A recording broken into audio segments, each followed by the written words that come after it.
Hello everyone, welcome back again to my channel. Welcome to EasyFoods. ഇന്ന് നമുക്കൊരു വറുത്തരച്ച ചെമ്മീൻ കറി ഉണ്ടാക്കാൻ നോക്കാം. നല്ല ഈസി ആയിട്ടുള്ളൊരു കറിയാണ്, അതുപോലെ തന്നെ നല്ല ടേസ്റ്റുമാണ്. ചോറിൻ്റെ കൂടെയിലും പലഹാരങ്ങളുടെ കൂടെയിലും ഒക്കെ നല്ലൊരു കോമ്പിനേഷൻ കറിയാണ്. അപ്പോൾ നമുക്കിതെങ്ങനെയാണ് ചെയ്യുന്നതെന്ന് നോക്കാം. വീഡിയോ ഇഷ്ടമായാൽ നിങ്ങളുടെ ഫ്രണ്ട്സിനൊക്കെ ഷെയർ ചെയ്ത് കൊടുക്കാനും നിങ്ങളുടെ അഭിപ്രായങ്ങൾ അറിയിക്കാനും മറക്കരുത്. നിങ്ങൾ ആദ്യമായിട്ടാണ് ഈ ചാനൽ കാണുന്നതെങ്കിൽ സബ്സ്ക്രൈബ് ചെയ്യണം. തൊട്ടടുത്തുള്ള നോട്ടിഫിക്കേഷൻ ബെല്ല് കൂടെ ഒന്ന് പ്രസ് ചെയ്യണം. ചെമ്മീൻ കറി തയ്യാറാക്കുന്നത് നോക്കാം. അതിന് വേണ്ടിയിട്ട് ആദ്യമായിട്ട് നമുക്കൊന്ന് തേങ്ങ വറുത്തെടുക്കണം. ഒരു അരക്കപ്പോളം തേങ്ങ ഞാനിവിടെ വറുത്തെടുക്കുന്നുണ്ട്. അതിലേക്ക് ഒരു 5-6 ചെറിയ ഉള്ളിയും ഇട്ട് കൊടുക്കുന്നുണ്ട്. ഒരു അര സ്പൂൺ വലിയ ജീരകം കൂടി ഇട്ട് കൊടുക്കുന്നുണ്ട്. മൂന്നും കൂടെ നന്നായിട്ടൊന്ന് വറുത്തെടുക്കണം. നന്നായി വറുത്തെടുത്തതിന് ശേഷം നല്ലപോലെ അരച്ചിട്ട് മാറ്റി വെക്കണം. ഒരു തരി പോലും ഇല്ലാത്ത രീതിയിൽ വേണം തേങ്ങ അരച്ചെടുക്കാൻ വേണ്ടിയിട്ട്. ഇനി അടുത്തതായിട്ട് ഒരു ചെറിയ കഷ്ണം ഇഞ്ചിയും ഒരു 8 വെളുത്തുള്ളി അല്ലിയും ഒരു 10ഓളം ചെറിയ ഉള്ളിയും ഞാൻ എടുത്തിട്ടുണ്ട്. ഇത് നന്നായിട്ട് കനം കുറച്ച് നീളത്തിൽ അരിഞ്ഞ് മാറ്റി വെക്കണം. വലിയ അല്ലിയാണ് ഞാൻ എടുത്തിട്ടുള്ളത് വെളുത്തുള്ളി. അപ്പോൾ നിങ്ങൾക്ക് അതിനനുസരിച്ച് വെളുത്തുള്ളി കൂട്ടി കൊടുക്കാം. വെളുത്തുള്ളിൻ്റെ ടേസ്റ്റ് മുന്നിട്ട് നിൽക്കും വേണം. ഇനി ഒരു ചട്ടി ചൂടാക്കി അതിലേക്ക് നമുക്ക് ഉലുവ ഇട്ട് പൊട്ടിച്ചെടുക്കാം.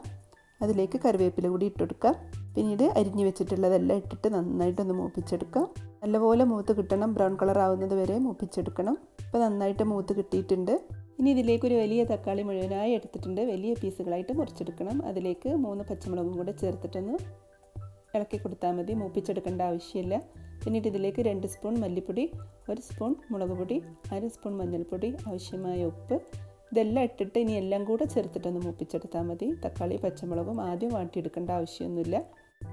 ഇനി ഇതിൻ്റെ മസാലൻ്റെ പച്ചച്ചുവ മാറുന്നത് വരെ നന്നായിട്ടൊന്ന് മൂപ്പിച്ചെടുക്കണം.